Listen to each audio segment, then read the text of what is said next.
प्रिय श्रोता, नमस्कार। कार्यक्रम वेद पाठशाला में आपका हार्दिक स्वागत है। इस कार्यक्रम में हम परमेश्वर के वचन का विस्तार पूर्वक अध्ययन किया करते हैं, जो आपकी आत्मिक उन्नति के लिए लाभदायक सिद्ध होगा। तो लीजिए सुनते हैं आज का ये संदेश। नमस्कार श्रोता मित्र, परमेश्वर के वचन में इस प्रकार लिखा है, यहूदा के राजा यहोयाकीम के राज्य के तीसरे वर्ष में बाबुल के राजा नबूकदनेस्सर ने यरूशलेम पर चढ़ाई करके उसको घेर लिया। तब परमेश्वर ने यहूदा के राजा यहोयाकीम को परमेश्वर के भवन के कई पात्रों सहित उसके हाथ में कर दिया, और उसने उन पात्रों को सिनार देश में अपने देवता के भंडार में रख दिया।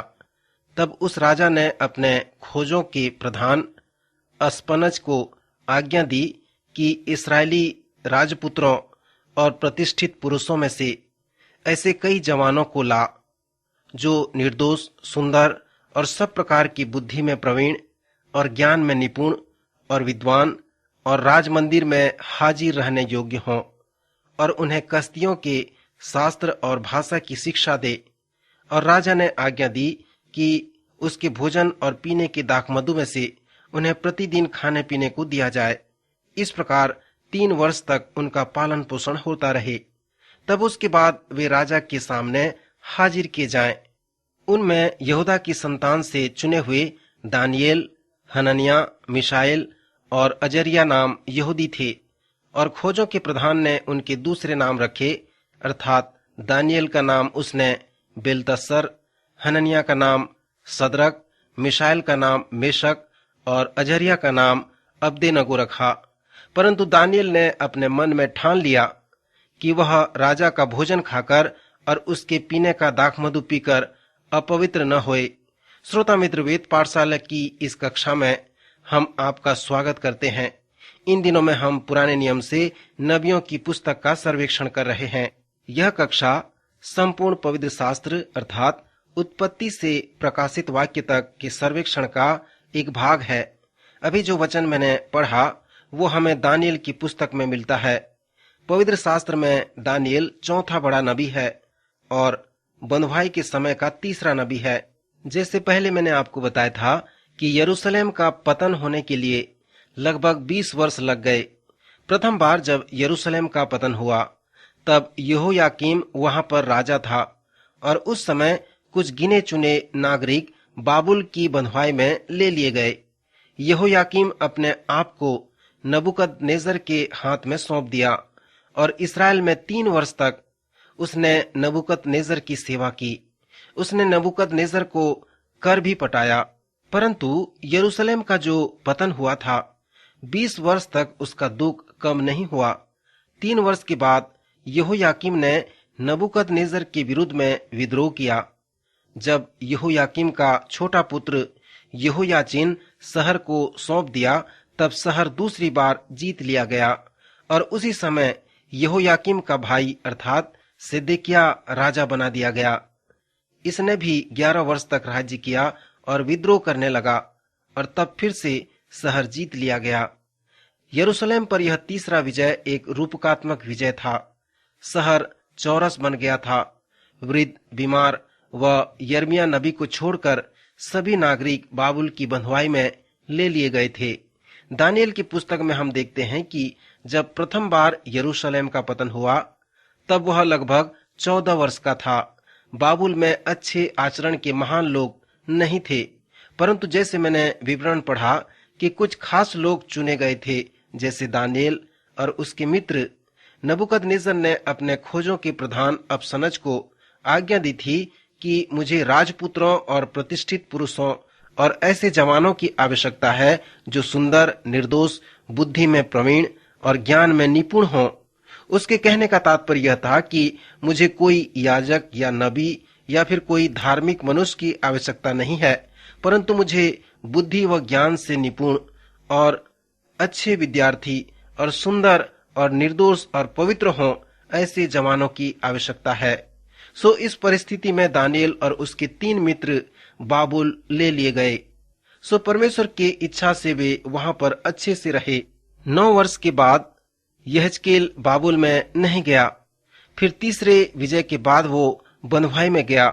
परमेश्वर पिता अद्भुत रूप से बाबुल में अपने लोगों की भलाई के लिए सेवकाई को प्रारंभ कर रहा था, ताकि आने वाले समय में जो अधिक लोग बंधुआई से वहां पहुंचने वाले हैं, वे नबूकदनेस्सर के प्रभाव का अनुभव कर सकें। श्रोता मित्र, परमेश्वर के इस महान कार्य को देखने से बड़ा ही अच्छा लगता है। दानियल की पुस्तक 2 भागों में विभाजित है। प्रथम 6 अध्याय ऐतिहासिक वृतांत का वर्णन करते हैं और अध्याय 7 से 12 भविष्यवाणी और प्रकाशन है। जब हम दानियल और यहेजकेल के विषय सोचते हैं, तब हम नए नियम के अंतिम पुस्तक प्रकाशित वाक्य के विषय में सोचते हैं। मैंने पहले भी बताया था कि यहेजकेल, दानियल और प्रेरित यूहन्ना ने जब इस भविष्यवाणी की पुस्तक को लिखा, अंतिम समय के बातों को लिखा, तब वे निर्वासित थे, अर्थात देश से बाहर थे। उन्होंने प्रकाशन के ग्रंथों को लिखा, जिसका अर्थ यह है कि उन्होंने हमें प्रकाशन व दर्शन की बातों को बता दिया, अन्यथा हम इन्हें नहीं जान सकते थे। उन्होंने भविष्य सूचक पुस्तकों को भी लिखा, जिसका अर्थ यह है कि उन्होंने हमें अंतिम समय के विषय में बताया है। सो दानियल की पुस्तक के 7वें अध्याय से 12वें अध्याय तक हमें अंतिम समय के विषय में अध्ययन मिलता है। यह भाग समझने में बहुत कठिन है, इसलिए यहेजकेल व प्रकाशित वाक्य की पुस्तक को समझना हमारे लिए कठिन हो जाता है। दानियल के प्रथम 6 अध्याय अंतिम 6 अध्यायों के जैसे नहीं हैं। प्रथम 6 अध्याय को आप सरलता के साथ समझ सकते हैं, क्योंकि इसमें ऐतिहासिक वृतांतों का वर्णन किया गया है और उन वृतांतों में अनेक आत्मिक आशीषें हैं। आप स्मरण रखें कि उन सभी ऐतिहासिक वृतांतों के लिए जो कुंजी पद पाया जाता है, वो पहला कुरिन्थियों उसका 10वां अध्याय 11 पद में मिलता है, जहाँ पर लिखा है, परंतु ये सब बातें जो उन पर पड़ी दृष्टांत की रीति पर थीं, और वे हमारी चेतावनी के लिए जो जगत के अंतिम समय में रहते हैं लिखी गई हैं। जैसे ये नबी हमें ऐतिहासिक वृतांतों को देते हैं, तो वे हमें उदाहरण व चेतावनी भी देते हैं। सो दानियल की पुस्तक के प्रथम 6 अध्याय में आप उन उदाहरण व चेतावनियों को देख सकते हैं। आपको इसमें दोनों विषय बहुत स्पष्ट रूप से मिलेंगे। पवित्र शास्त्र में आपको लोगों के स्वभाव का धनात्मक और ऋणात्मक पहलू देखने को मिलेगा। नए नियम में जब आप उन स्वभावों को पढ़ेंगे तो आपको धनात्मक पहलू दिखेगा, परंतु पुराने नियम में आपको दोनों पहलू दिखेंगे। नए नियम में उनके पाप व उनके असफलता को स्मरण नहीं किया गया है, परंतु उनके समृद्धि व सफलता के विषय में वर्णन किया गया है। पुराने नियम में उनका आत्मिक जीवन उतार चढ़ाव का जीवन था। यद्यपि यह यूसुफ व दानियल के लिए सत्य नहीं है। दानियल और यूसुफ दोनों का ही स्वभाव पवित्र शास्त्र में पवित्र स्वभाव के रूप में जाना जाता है। दानियल का स्वभाव पवित्र शास्त्र के आधार पे पवित्र माना जाता है। जब वह 14 वर्ष का था, तब वह बाबुल में गया था। वह बाबुल में अपना संपूर्ण जीवन प्रतिकूल स्वभाव में व्यतीत किया था।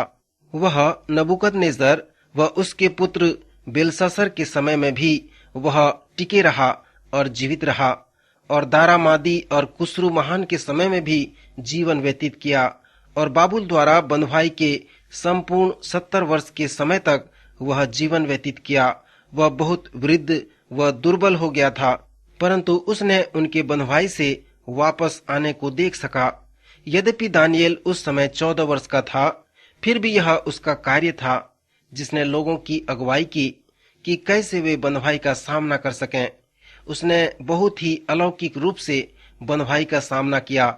श्रोता मित्र, दानियल यहूदा के लोगों और मेरे व आपके लिए एक अच्छा उदाहरण है। रोमियो का 12वां अध्याय कहता है, इस संसार के सदृश न बनो, परंतु तुम्हारी बुद्धि के नए हो जाने से तुम्हारा चाल चलन भी बदलता जाए। सो नए नियम के समय के विश्वासियों के लिए यह उपदेश है। यही बात दानियल के लिए भी सत्य है। जब वह बाबुल में गया, उस समय वह 14 वर्ष का यहूदी लड़का था। उसे बाबुल के विद्यालयों में नबूकदनेस्सर के जैसे बुद्धिमान लोगों के द्वारा सिखाया और पढ़ाया गया, ताकि एक दिन वह बाबुल का एक बुद्धिमान व्यक्ति बन सके। सबसे पहले दानियल को बढ़िया, स्वादिष्ट व पौष्टिक भोजन देने को कहा गया, ऐसे भोजन जो वहाँ का राजा खाया करता था। परंतु वह भोजन एक ऐसा भोजन था जो यहूदी जवानों को खाने के लिए अपवित्र था। फिर वचन में हम पढ़ते हैं कि दानियल ने अपने मन में ठान लिया कि वह राजा का भोजन खाकर और दाख मधु पीकर अपवित्र न होए। उन सभी यहूदी जवानों का जो नाम था परमेश्वर से संबंधित, उन सभी का नाम का अर्थ था। यदि किसी के नाम के अंत में एल आता हो तो उसका मतलब यह था कि परमेश्वर के साथ उसका कुछ विशेष अभिप्राय है, क्योंकि परमेश्वर के लिए इब्रानी जो शब्द था वो एल था। वह एक वचन में एल कहलाता है और बहुवचन में एलोहिम कहलाता है। सो जैसे आपके पास इस प्रकार का नाम है, जैसे दानियल, मिशाएल, तो आप जान लें कि उस नाम के साथ परमेश्वर कुछ करना चाहता है। दानियल नाम का अर्थ है परमेश्वर मेरा न्याय है। मिशाएल का अर्थ है परमेश्वर के जैसा कौन है। और यदि किसी का नाम का अंत या से होता था तो वह नाम भी यहोवा को प्रकट करता है, क्योंकि परमेश्वर के लिए जो अलग शब्द है वो है यहोवा। हनन्याह का अर्थ है यहोवा उसके पक्ष में था, अर्थात जिस दिन वह जन्मा यहोवा उसके पक्ष में था। फिर अजरिया का अर्थ है यहोवा द्वारा सहायता प्राप्त किया हुआ। सो पहला कार्य जो बाबुल के लोगों ने उनके साथ किया वो यह था कि उन्होंने उनका नाम बदल दिया। दानियल का नाम बेलतस्सर रखा, जिसका अर्थ था बाल उसके जीवन की रक्षा करे। वह गैर यहूदी ईश्वर था। उसके पहले नाम का अर्थ था यहोवा उसका न्याय है। वो परमेश्वर से प्रार्थना कर रहा है कि वह जो न्यायी परमेश्वर है बंधुआई में उसकी रक्षा करे। परंतु यहाँ पर उसके नाम को बदलकर बेलतस्सर रख दिया गया, जिसका अर्थ है बाल उसके जीवन की रक्षा करे। वे दानियल के लिए यह प्रयत्न कर रहे थे कि वह बाल पर विश्वास करे कि वह बाल के सुरक्षा के अधीन है। मिशाएल का नाम बदलकर मेशक रख दिया गया। मेशक भी बाबुल का एक देवता है। फिर हनन्याह का नाम बदलकर सदरक रखा गया और वह बाबुल के चांद देवता का नाम है। फिर अजरिया नाम को बदलकर अब्देनगो रखा गया, जिसका अर्थ है बाबुल के देवता के दास की बुद्धि। मित्र, आप यहाँ पर देखें कि प्रारंभ में ही नबूकदनेस्सर उन्हें कहता है कि हम तुम्हें बाबुलवासी बनाना चाहते हैं। और यहाँ पर ये चार जवान हमारे लिए एक सुंदर उदाहरण हैं। वो चारों किशोर नबूकदनेस्सर और संपूर्ण बाबुल के लोगों के समक्ष खड़े होकर कहते हैं, तुम लोग हमें बाबुलवासी नहीं बना सकते, पर हम तुम्हें विश्वासी बना सकते हैं। मित्र, यह एक अच्छा उदाहरण है और यही व्यक्तिगत आत्मिक प्रयोग भी है। प्रभु इन वचनों द्वारा आपको आशीष दे।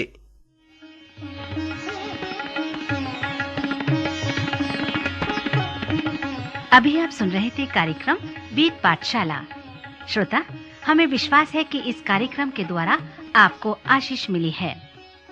यदि इस कार्यक्रम के विषय में अधिक जानकारी प्राप्त करना चाहते हैं या बाइबल अध्ययन से संबंधित कोई प्रश्न हमसे पूछना चाहते हैं, तो आप हमें इस पते पर लिखें। हमारा पता है कार्यक्रम Ved Pathshala, Vishwavani, post box number 731, Faridabad 7, Haryana. पता एक बार फिर से सुन लीजिए।